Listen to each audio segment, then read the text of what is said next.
Status, the relative social position or prestige one holds, is a powerful driver of human behavior.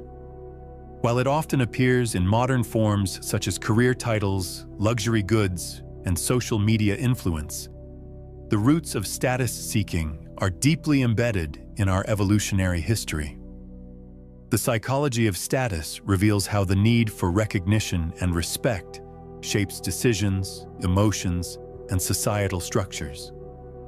From an evolutionary psychology perspective, status once determined survival and reproductive success. High-status individuals in early human societies had better access to resources, allies, and mates.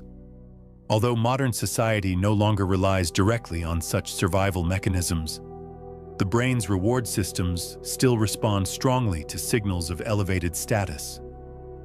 Neuroimaging studies show that receiving social recognition activates the brain's ventral striatum, the same region associated with pleasure and reward. Status operates on both objective and subjective levels.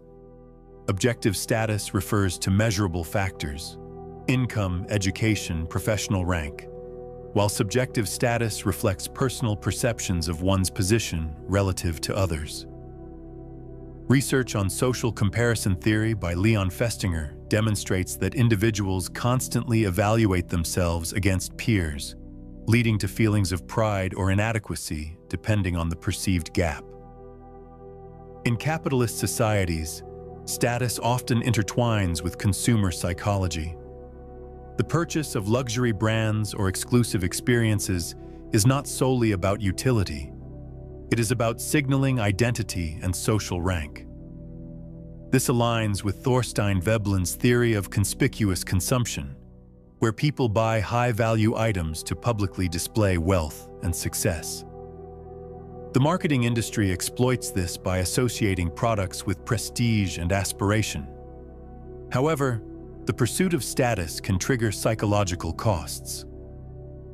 Relative deprivation theory suggests that individuals may feel dissatisfaction, not because they lack resources, but because others have more.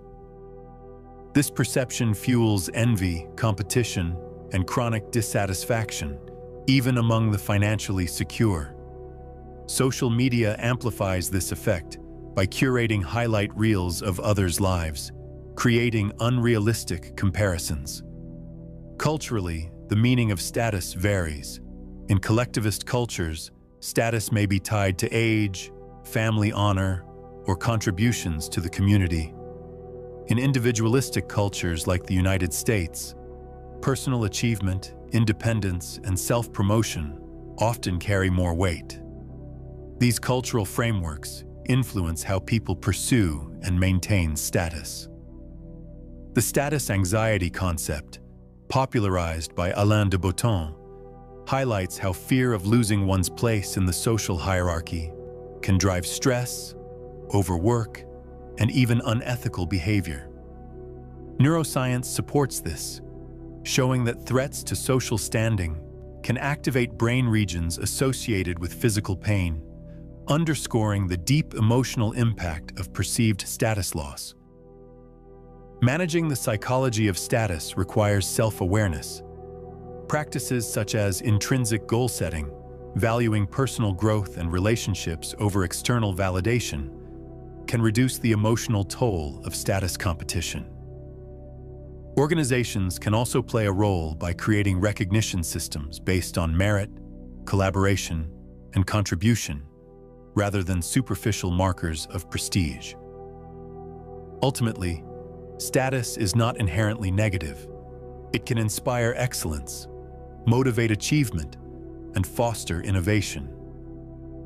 But when unchecked, it can also breed inequality, envy, and chronic dissatisfaction. Understanding its psychological roots allows individuals and societies to harness status as a positive force while minimizing its harmful effects.